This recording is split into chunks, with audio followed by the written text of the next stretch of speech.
which pairs we should be looking at taking now. We did the dollar yen, we did the Aussie dollar. Which pairs should we look at now?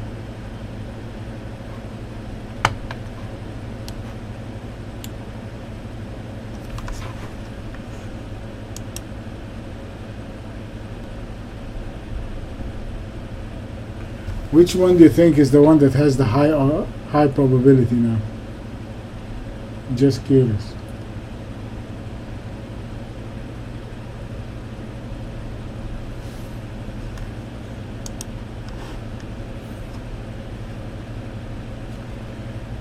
Good.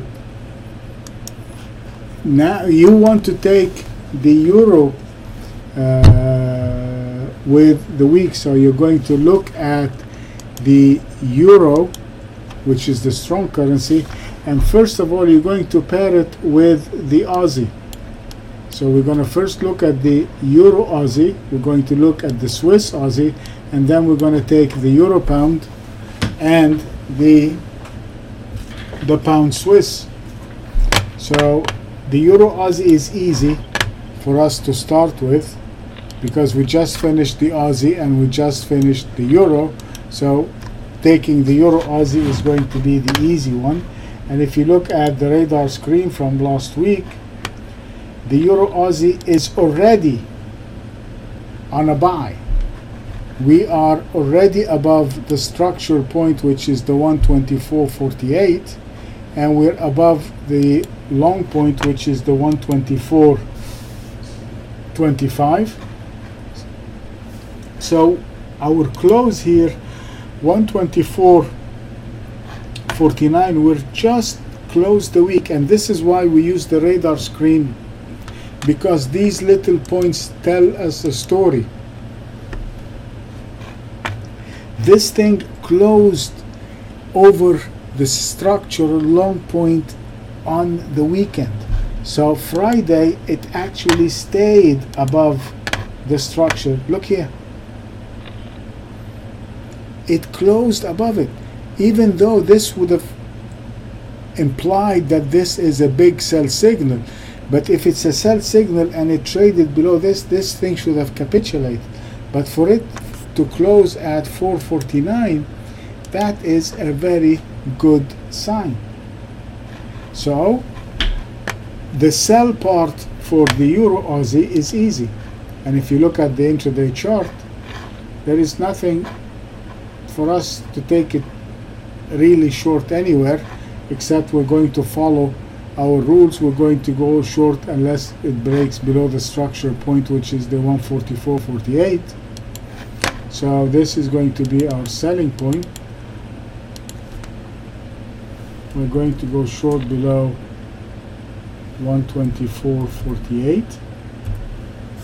That is going to be our structure short point, and it is going to be our stop.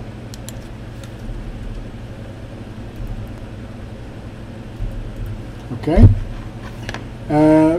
Again, we're just looking for this to continue higher, as well as we're going to buy it.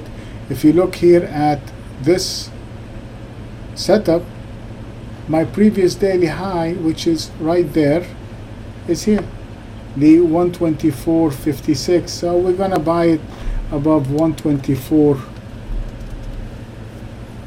Let's take it the 60 over here,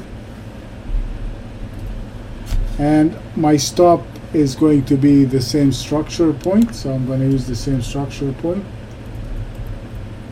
as my stop, and my next structure long point to the upside is the 125.068. So for the euro Aussie, our bias is still to the upside. We're looking to be taking the euro Aussie long. We're looking for a next push to the upside,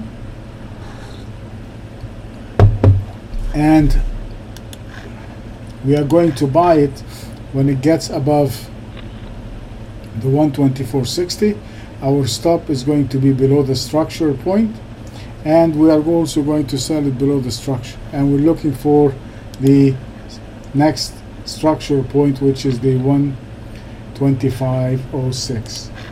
So this is the Euro Aussie. We're buying it above the 124.60. We have a structure long point at 125.06, and we're going to use the 124.48 structure point as our long stop. We're also going to go short below the 124.48 as our short. That's going to be our short point, our structure short point, and our short stop. Okay, that is the Euro Aussie. Let me save that.